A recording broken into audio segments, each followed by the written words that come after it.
Hey everyone, welcome back. It's Ashley, and today I am joined by someone whose story had an impact on me the first time that I heard it.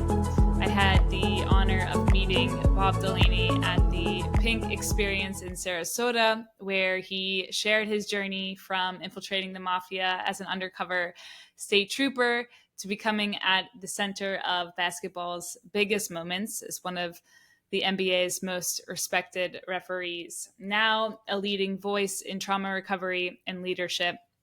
His work supporting military personnel, first responders, and trauma survivors has been recognized at the highest levels, including honors from President Barack Obama, the U.S. Army, and the NCAA's highest honor, the Theodore Roosevelt Award. He's also a recipient of the Naismith Basketball Hall of Fame's Manny Jackson Human Spirit Award and serves as an NBA Cares Ambassador and SEC Special Advisor, and so much more. It's a privilege to introduce him on the podcast today. Bob, welcome. Thank you so much for joining me. Thanks, Ashley. Good to be with you. So I know that your schedule is packed with travel, events, etc., life. So I just want to start by saying thank you for making the time to be here and having this conversation. As I mentioned, we had the chance to meet several months ago, and I have to say, long before I ever heard your story, knew your story, I was probably watching you on TV without even realizing it. I grew up in the sport of basketball, as we had talked about, and Kobe was my favorite player. So I think it was a sophomore in high school when he had scored the 61 points at Madison Square Garden. And I know that you were officiating that game. So it's wild to think how our paths can cross in ways that we don't expect. And now getting to talk with you about your journey is really cool. Yeah, it's So great and a great way to introduce your endurance diaries. Uh, it's endurance, right? Life is endurance. And I did, that game that I had in Madison Square Garden with Kobe when he scored that 61 points. Um, I didn't realize, when you're officiating a game that someone is really going off and scoring, but you don't have the luxury of really figuring out how many points is he scoring. You don't have any realization to that. It didn't strike me until after he scored 61 and I was running down the floor. I could hear Spike Lee yelling, "It's a Roger Maris game. It's a Roger Maris." And it struck me that Roger Maris hit 61 home runs for the Yankees. And that's when I realized that's how many points he had. yeah, it's incredible. I imagine too, you have many stories in that regard, sharing the court with many of these greats. But Kobe, to me, it's that mentality, and gosh, yeah. So it's really cool to hear and learn all the ways that you were part of. I mean, with his career and your career on the court. Yeah, I think that each generation has someone that brings them around the TV. And so it's memories of sharing time with family, watching games on a Sunday afternoon or a Friday night. I think those are what draws the game. I think the game is so much more than a game. My first year was Julius Erving's last year. And then I went all through the Magic and Larry years and into the Bad Boys and into Michael Jordan, and then all through Kobe's career with Shaq out in LA, and even up to Steph. I refereed Steph, obviously LeBron as well during that time in Cleveland and over in Miami. So I had a good run. I was on the floor from 1986 with the NBA to 2011, and then into the office as a management person, vice president, director of officials from 2012 to 2017. So it was a 30-year run with the NBA. It was a great run. It's amazing, and definitely some awesome photos that you have as well of some of of some of these Yeah. players. Some yelling at me um, at times. exactly, it doesn't get much better than that. Well, this podcast is all about our personal stories and experiences that challenge us, shape us, and ultimately connect us. So, undercover in the Mafia, courtside with NBA legends, and now a powerful voice in trauma resilience and leadership. So, on the surface, most wouldn't imagine that those chapters belong to the same person, but they do. So, could you help us connect the dots here by sharing some of your story, starting with your love of basketball and then how your experience undercover ultimately led you back to the game.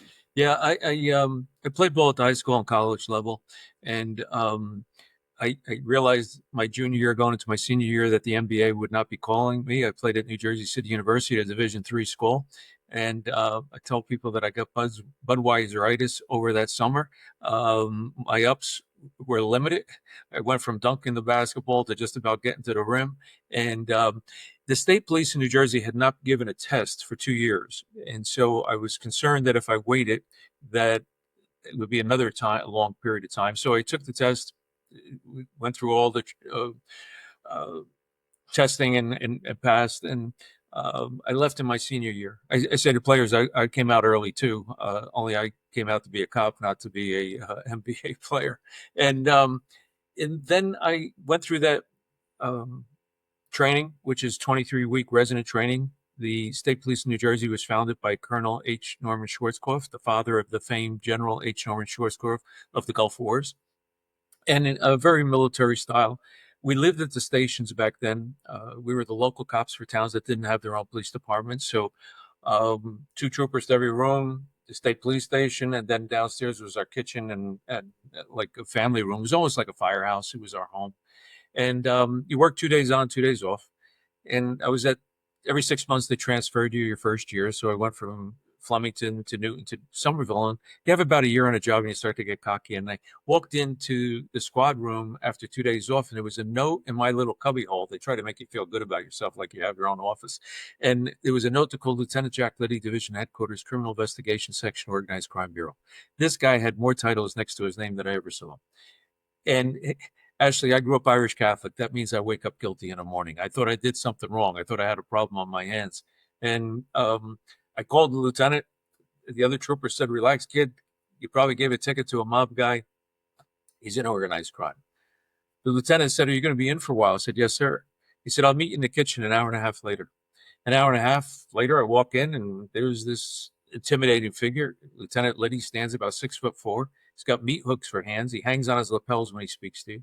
And the button on the hole on the shirt has never met the hole on the shirt. He's one of those guys. And at some point in the conversation, after a period of time, he said, "Are you interested in doing undercover work?"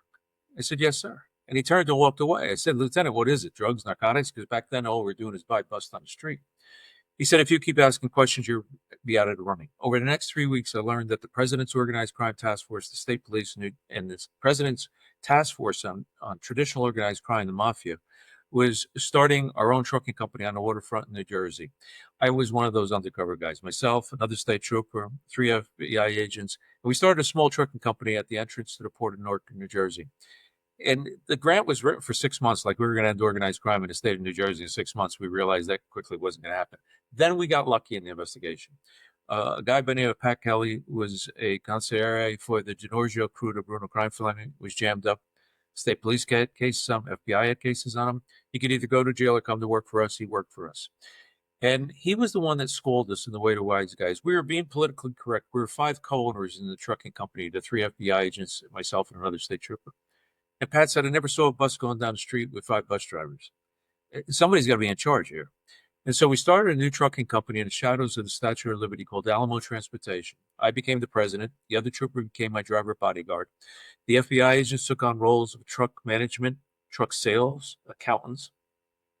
And we actually started a true trucking company. And we had 2 new partners, the Genovese and Bruno crime families. We were kicking back 25%. Now, for your audience to understand, traditional organized crime in the 50s, 60s, 70s, the 70s was the time that I worked in this area, was like domestic terrorism of today. Law enforcement was engulfed in trying to stop their activities. So that was the focus as a result.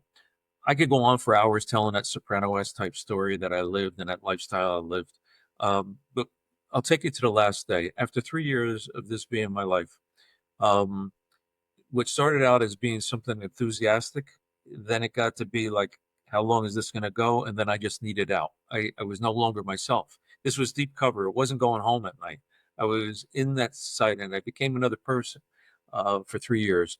And I lived with the name Robert Allen Covert, catchy name for an undercover guy, but we weren't trying to be cute or funny. It was a child that died at birth. The death records and birth records are not cross-indexed in our country. And so I took on the identity of Robert Allen Covert, same first name, same ethnic sounding last name. His mother was Carol Stevens. His father was Elmer Covert. He was born in November 1949. I was born in November 1951. So it's less that you have to remember. But also, if anyone checks it out, there is a birth record. And so um, that life that I led, when it was coming to an end, I was excited to go back to being who I am. And the day of the raid, I thought would be the greatest day of my life, and it ended up being one of the worst because now they really know who I am. And I was assigned to be at the command post with Sergeant Barry Lardier, and Sergeant Lardier was in plain clothes, had an ID on the outside of his jacket that said State Police. There were uniformed troopers, FBI agents, state police detectives that made up teams, and they went out and arrested 30 that day. There were over 100 arrested in this investigation. And Sergeant Lardier said, "You want to go downstairs and see what's going on?" And that, meaning the fingerprinting, taking photos, shooting off into rooms to see who's going to be the next informant.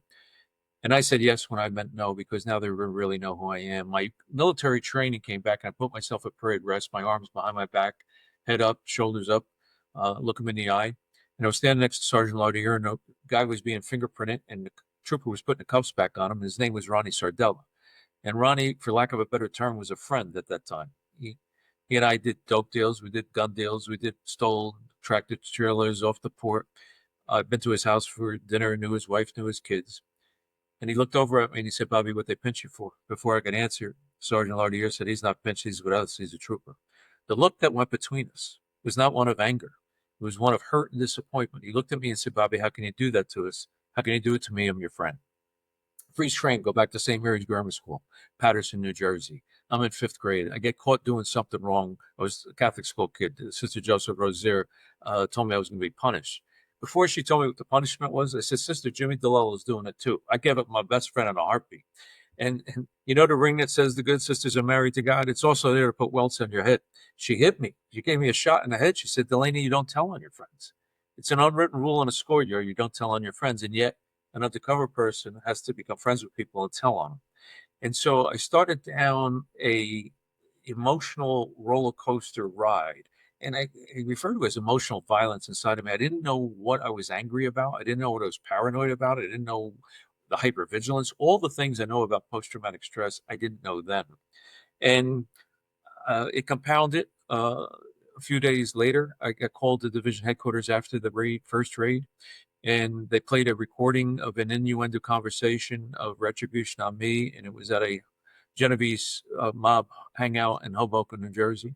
They had intelligence information, and the major who was in charge said, "You're going to have a security team with you at all times until we get this to where we want." And I did. And one of the guys in that security detail was Detective John Schroth, and he had a background in psychology from Rutgers University. And he started seeing things in me because for something I wanted to get away from so bad, 3 weeks later, I got the leather coat on, I got the chains around my neck, I got the pinky ring going. I'm back to being Bobby Covert. I'm going in to testify at grand juries dressed like that. And the prosecutors are like, "You can't get up on the stand. You look more like them than them. What are you doing?" And so I was on this, I didn't know where I belonged. It was 1 foot in Delaney life, 1 foot in the covert life. And then if we stopped off after a long surveillance at night and have a drink, they would surround me and I'd be in the corner, all these troopers around me. But if I got in an environment, I started buying everybody drinks because that's what Bobby Covert did. And Schroth was the first one that says to me, "Hey, pal, that's not Fed money anymore. That's mortgage money. You're hurting yourself. What are you doing?" I pushed him away. I got lucky again. A guy by the name of Hank Campbell was my psychology professor in college. And he and I reunited when I was doing a presentation at Jersey City Police Academy where he was doing some work. We started doing some informal therapy. And he was the first one that said to me, "Bobby, what you're going through is post-traumatic stress disorder." And I said, "Hank, get out of here. What are you talking about? I'm a trooper. That's a military thing." You know, this has been around forever. Sophocles wrote 2 plays about the warrior not knowing how to act after coming home from battle. We called it Soldier's Heart after the Civil War, Shell Shock after World War One, Battle Fatigue after World War II. After the Korean and Vietnam Wars, we referred to it as flashbacks. And then in 1980, it became post-traumatic stress disorder. And from my view, We have over medicalized it ever since. I think that we, I tell people you don't get PTSD if Starbucks gets your order wrong. And yet people use it so loosely as if and it takes away from the diagnosis that people actually have. So I work in the area of post-traumatic stress. You have to have post-traumatic stress before it becomes a disorder. So the hope is to put roadblocks up, but also through education and awareness. So by telling my story and how basketball became my therapy, and I couldn't play anymore, so I started refereeing. That gave me an inner peace. I was still a state trooper and I was still doing that work. But after they felt secure that I could go about living my life, I started officiating little kids' games. One thing opened the door to another. I started working pro summer leagues, and then I got invited to work in the Continental Basketball Association, which was the forerunner to now G League. And then I got hired into the NBA. I tell people when you're going through tough times, find your inner peace. That inner peace opened a door for me. But all of us have, and I know you play, and so you get when I say between those lines, there's an inner peace. At times, it's hard for people to understand me getting yelled at by Michael Jordan or Kareem Abdul-Jabbar or Magic Johnson, Larry Bird is peaceful. But it's when you're between those lines, nothing else outside those lines is taking place. So you have a focus, and my hypervigilance was being attended to because I had to watch all the activity. The endorphins were being released with the running that I was doing. What I know today is these are areas that we want to mimic for people, create environments for them to be in those, to create those inner peace kind of feelings. It's so good. It's that I think I've heard you talk about this before too, just that such a contrast of what anything goes on the streets, and then you had, you come to basketball and you're, within those lines. And so it is safe in that way. Yeah, actually, it's exactly that. On the street, there were no rules and no boundaries. And with the game of basketball, there were boundaries and rules. And so that gave me a focus level. And then to be more introspective of myself and to become a student of it. Like I've said, we've education awareness works. We've done it with HIV/AIDS. We've done that with alcohol, drugs, tobacco. The more we become educated, this is not about eliminating post-traumatic stress. It's about navigating it. And how can we find ways to do that? One of the examples I use is if I had a balloon, and if your audience can imagine I have a balloon over my head, how do I get the air out of the balloon? I can take a pin and pop it, but then we don't have a balloon anymore. And if I let it go, it flies all over the room. It goes out the back door. We don't know what happened to the balloon. But if we're patient and willing to listen to sounds we do not want to hear, and it may even hurt our ears, we turn it upside down, let a little air at a time. It's making a screeching noise. Eventually, we get all the air out of the balloon, and we have a full balloon we can use again one day. That's us with trauma. We got to talk about what we experience. And I don't mean speaking about it in the moment of trauma, in a safe environment with someone that you trust. That's how we are able to release some of these feelings. And I tell people, I'm not going Dr. Phil on you. I'm not asking you to stand up in front of a room and talk in front of a bunch of people. But if you're able to have someone in your life and in an environment that creates that safe feeling, and you could speak to someone that has gone through a similar experience, when I tell you my story, I give you permission to tell me your story. And then we validate each other's feelings about what we're experiencing. Absolutely. No, I love that. And I think it's so important. That is the power in, you know, in sharing our stories, is the possibility that it can resonate with somebody else. And then, like you just said, free that other person to be able to, also share theirs. Then you find that place of connection. And there's so much healing in that. So I really appreciate that. I want to go back to, you're talking about this identity piece and taking on, a false identity in that way. I share a lot about my identity crisis, I call it, after I stopped playing basketball, because I tied so much of who I was to the sport of basketball. Now this is a whole different kind of identity, that you are going through as an undercover agent. So can you speak to a little bit about how you began to reclaim your identity through that transition? Yeah, it's a great point. I recently did a podcast with Thomas Hubel, and Thomas is a guru in the area of meditation and how that helps us become centered. And the conversation we had was lying truths. It's the truths about lying. Lying is one of the most stressful things that people do, or ever takes place. And think about it. I lied for 3 years. And so the transition back to being myself, I was always hesitant that other people were lying to me. And so my trust levels were very, very weak. And so I may put on a front of being engaged. I was very guarded as to what I was allowing people in. And so those areas, I think, take place with transitions. And I hear it from soldiers. I hear it from law enforcement officers, firefighters, and they'll pull on their uniform and say, I don't know who I am without this. The identity of the uniform, putting that on, creates a different persona, their professional way of being, and it almost like stifles their emotions because in order to do the job, they have to push themselves away from the sights that they see. And I've recently started doing work with healthcare community as well, and I paralleled the kind of work that I've done with law enforcement and first responders and military because I came to realize they also uh, wear a uniform. It's scrubs and a lab coat. And so all of us, your identity of being a basketball player, and then that ends. That transition is a difficult transition. And being introspective and honest with ourselves, I think is important. The first person that I really had peer-to-peer conversation with was myself. It wasn't just self-talk. I actually looked in the mirror and verbalized what I was feeling to the mirror. And by speaking those words, it made me feel lighter. And that was then like I got to the point of saying, maybe I should do more of this.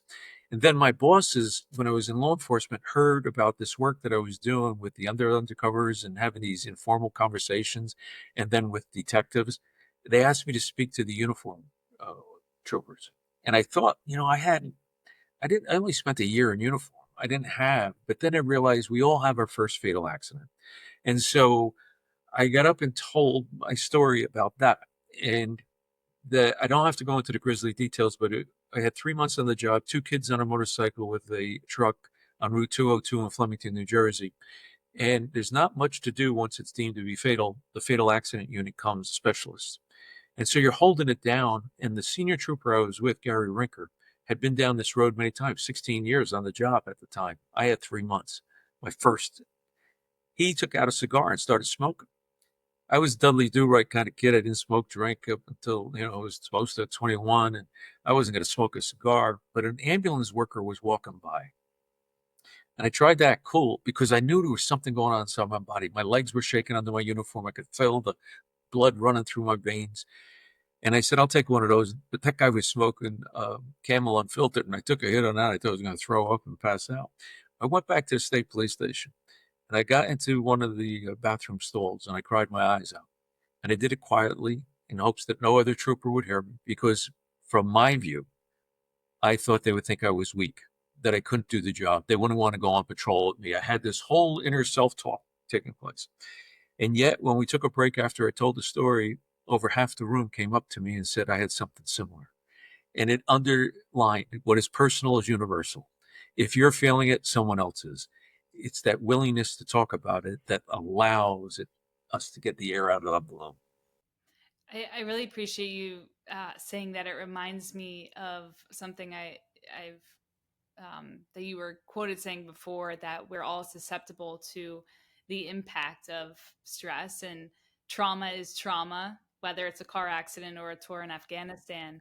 And that really, I think, speaks to what you're just saying, how pain and trauma are universal. And so in some of your work that you're doing now, and being an advocate in these ways, and speaking with veterans and first responders and athletes, and who, people like myself, what have you found to be some of these powerful mindset shifts in a way to help people through their own struggles? Yeah, I think what you describe is emotional shrapnel.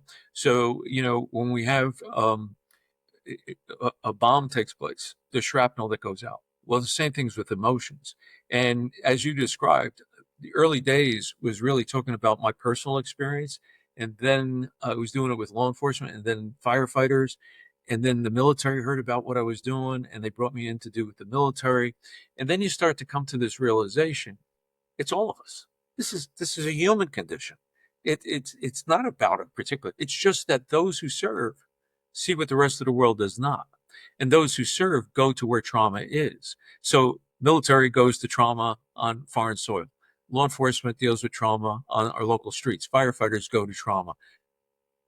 The healthcare community, trauma comes in the front door of the hospital. That comes to them. And so those kinds of experiences, by me telling my story, it allows them to connect the dots to their story. You know, not all my stuff's out yet. I've written 3 books.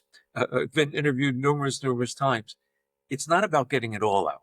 It's about allowing pieces of it come out to get and feel lighter and to be able to, like, we talk about resilience, right? I mean, resilience is such a big part of being an athlete. Resilience is such a big part of life. And I break it down into 3 segments. I think there has to be a confrontation to the reality. Whatever you're experiencing has to be confronted. So if you're having a difficult time, you can't make believe it doesn't bother you. You have to confront it. But I don't like the word confront. It sounds abrupt. So I use carefrontation. We have to have a carefrontation take place. I like that. And then the second part is search for meaning. We all have our own religious beliefs, but there's a spirituality when it comes to resilience. And the third part is FIA, FIA, flexible, innovative, and adaptive. You may have a plan about how you're going to go about this, but plans get changed and you may have to adjust. And sometimes you have to go around a building or under a building or over a building. You have to figure out different ways at times. And being flexible, innovative, and adaptive, coupled with knowing your meaning and spirituality and having a confrontation, all of that wraps into what I believe is resilience. I love that. I think that's such a powerful word. I mean, this is endurance diaries, and the way how I see endurance, right, is that thing that's within us that keeps us going forward, no matter the obstacles in life and the challenges that we face. Because one thing that I'm just forever learning is that the challenges will continue to come. Just when you think that you're over the one thing, it's going to come, and it's building. All of these things are building within us that equip us for that next thing. And so I love that mindset too, in a way that you can actually break it down practically and check yourself. And that carefrontation now, that's gonna stick with me because Use it. I'm a non I don't like confrontation at all in general. So to confront anything, I don't like it. So that's a that's I appreciate that one, Yeah, Bob. use it. Share it with people. Um, and also, like, one of the things that you brought up was like, how do you help people? I mean, some of the things are, are kind of simple. Um, Even how when you have these intrusive thoughts that keep coming, if you just physically you can walk around, you may see me walking around sometimes, and I just go like this. It's let it go. So it's a reminder for you to let it go. But I also believe that I tell people about the cat that we have. We rescued a cat, Ruby, about 8 years ago, and she has taught us so much. And if we allow ourselves to look at nature and look at animals, they teach us. So when Ruby gets startled, she goes on alert, and then she assesses the situation, but then goes right back to doing what she was doing, playing or whatever. What do when we become startled or we get a simple email come in that we think is an aggressive tone and we're banging out an email and going back at somebody and we're starting this mock battle already. We start going down rabbit holes. The animals, they go on alert and then they immediately relax and go back to what they're. We stay in that hyper state and learning how to become more like nature and calming ourselves down. Um, there's a lot to learn from the animals in nature. I love that you shared that with Ruby, and I think too. I just had a similar situation earlier with that, and how quick we are to get so startled by things. And I'm curious, just with the work that you've done in your background, and just that hyper awareness and hyper vigilance of what's going on around you, and how much of that do you think plays into you catching your own thoughts in these ways, and then being able to shift out of that? I always tell people that because I talk about this and I can get to the front of the room and go around the world and speak about it doesn't mean I live it every moment. Yeah. I have those days that are just not good days. And also, I mean, you could hear me on a telephone speaking to American Express yelling, "Representative, give me a representative." I mean, I'm losing my mind because you're getting put through all these prompts. So we're human beings. We're going to have slippage. We're going to have, but if we can keep reminding each other and normalize this conversation and provide help to each other and just be there to listen to somebody and give them an ear in confidence and not go talk about what you just spoke to somebody about, that creates environments that allow for peer-to-peer conversations to take place, for that kind of inner peace to develop. And when we have that, I believe we function so much better. We're calmer, and we're not looking for problems that don't exist. There's enough that come that do exist. We don't have to make up problems and have those kinds of situations in our lives. I appreciate you being here and having this conversation and discussing too how your journey and all the things that you've went through and walked through, and now how it is that you are finding healing in a ways through your own service too. And if you could just speak to that as well, the work that you're doing now and showing up in places and having these conversations with others and speaking about your own experience, how does that also help in your own healing Oh process yeah, too? all this time when I go present, or even like tonight when we're speaking, it's reminding me of what I should be pursuing, and it's also healing, and it's releasing. So it's therapeutic, not only going and trying to provide others with the information. So like last week, I was with the Special Operation Forces during what they call SOF Week, SOF, Special Operation Forces Week. Um, In I will Tampa. in Tampa. Yeah, I was up Yeah, there. yeah. We spoke at the General Fenton's breakfast with his senior leadership. He's the commander of the SOCOM. Um, Next week, I'll be at TAPS, which is Tragedy Assistance Program for Survivors. It's the Gold Star families. We'll be up in DC every year. I go and spend time with them, go to Arlington, visit grave sites of their heroes that have lost their lives, and help them process what they're experiencing with grief. Grief is another trauma. And so, and then following that, I'll be going over to Germany and spend time with our troops that are over there. So it's ongoing, and the more the opportunities come, you're welcome with open arms. I've recently signed on for the last couple of years. I'm with the University of South Florida in their corporate training professional education department, and we just implemented. I was a student at Harvard Global Mental Health Trauma Recovery Program, and then Dr. Malika, who's the director, um, tapped me to do a presentation on self-care and resilience. And it started off, it was a 45-minute, nobody's going to listen to a 45-minute presentation. You know, it's one thing in a classroom, but nobody's going to go online and see that. And then we broke it down to 22 minutes. And now at USF, we started a video series. And we broke the messages down to 6 different parts. And the longest is 5 minutes, the shortest is 2 minutes, so that it could be on someone's phone. And it could create the conversation, but also as a resource for a reminder. So that's something, if people go to the website at the University of South Florida, they can find that resilience and self-care video series. And on one of them, they actually get to meet Ruby, because we have Ruby the cat up on the video. That's amazing. I gotta check it out for sure. I will definitely link all of that here too. And just appreciate you being here, Bob. I really respect your time and thank you for sharing your time with me in this space and all of the work that you're continuing to do and helping others along the way. It's really important work and Well, appreciate. Ashley, thank you for what you're doing, because by doing this, you're normalizing the conversation, and you're creating an environment where people can come and listen.